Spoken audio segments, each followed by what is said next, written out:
du papier, un stylo, tout ce qu'il faut pour écrire un nouveau spectacle. Sauf qu'il manque l'essentiel, une idée. Comment la trouver? Et il ne suffit pas de la trouver, il faut la creuser après. Et si c'est déjà une idée creuse, on risque d'y faire chuter son spectacle. Et avec les trous de mémoire, j'ai déjà donné. Et pour ce spectacle, rien à creuser. Rien. Pas d'idée. Et si j'écrivais sur le manque d'idées, justement? Voilà qui serait une bonne idée, mais du coup, des idées, j'en manquerai plus. Donc je ne peux pas écrire sur le sujet sans me mettre hors sujet. Je n'ai pas d'idées et cela me donne des idées noires. Oh tenez, attendez. Là, je vais creuser. Je viens de dire quelque chose d'absurde. Dire que d'une idée qu'elle est noire. Comment une idée, qui est une entité immatérielle, pourrait-elle avoir une couleur? Venons-en au point fondamental. C'est quoi une idée? Quelqu'un le sait-il? Personne, je crois bien.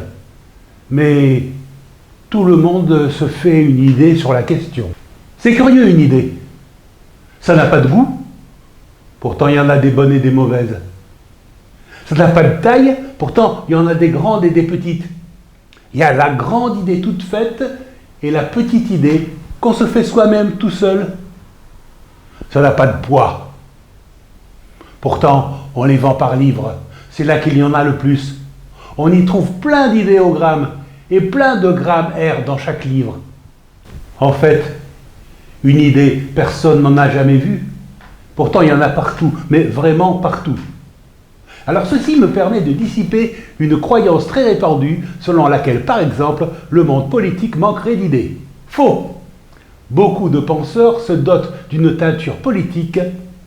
Il faut simplement distinguer entre les idéaux philosophiques et les idéalistes électorales.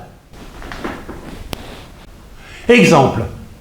Pour tout le monde, la liberté, c'est de ne plus recevoir d'ordre. La fin de l'ordre, on appelle ça le désordre. Pour les idéalistes, pas question de désordre. Sinon, ils auraient formé depuis longtemps les listes à idées, ce qui reste rare.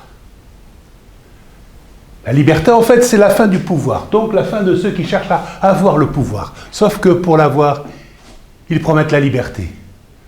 Le cercle politique est comme un cercle vicieux qui, en plus, ne tournerait pas rond, mais néanmoins dans tous les sens. Car pour avoir la liberté, il faut avoir le pouvoir. Mais pour l'avoir, il faut avoir de l'avoir. Sinon, on se fait avoir. Mais on n'en a pas pour autant l'avoir qui permet d'avoir le pouvoir. Ne pas donc se faire avoir, mais se faire de l'avoir afin d'avoir le pouvoir à soi. Sauf que c'est pas si simple. Car pour avoir de l'avoir, il faut pouvoir.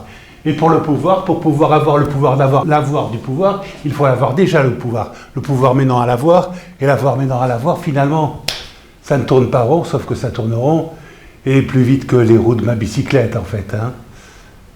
Mais une bicyclette qui ferait de la politique, faudrait voir ça. Hein.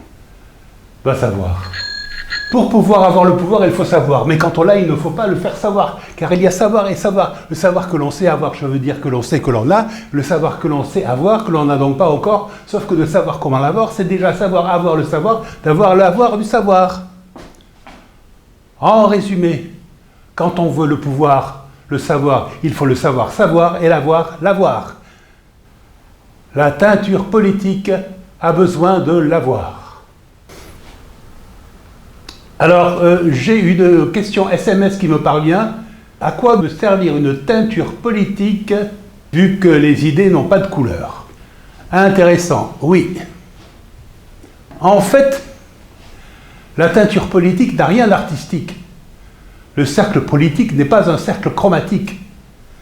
Ce n'est pas de l'art, mais de la géométrie. J'explique. En politique, il y a deux couleurs primaires, la gauche et la droite.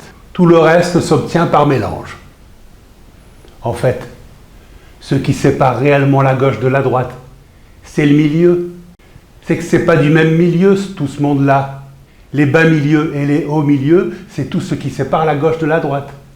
Un cercle d'ordinaire, c'est pour un milieu fermé. Ça se trouve à un coin pour tenir un sommet, pour convenir du plan auquel adhérer pour que le cercle fasse bonne figure, Le cercle politique, lui, il a des sommets ouverts à la base. Il tente des ouvertures. Il a des adhérents à l'ensemble de ses partis. Et dans chaque parti, chaque centre tient son milieu. Et des centres, les partis en ont partout. Ça fait des milieux dans tous les coins du cercle politique. Et comme le cercle politique fait le tour du monde, le monde se retrouve bondé de coins.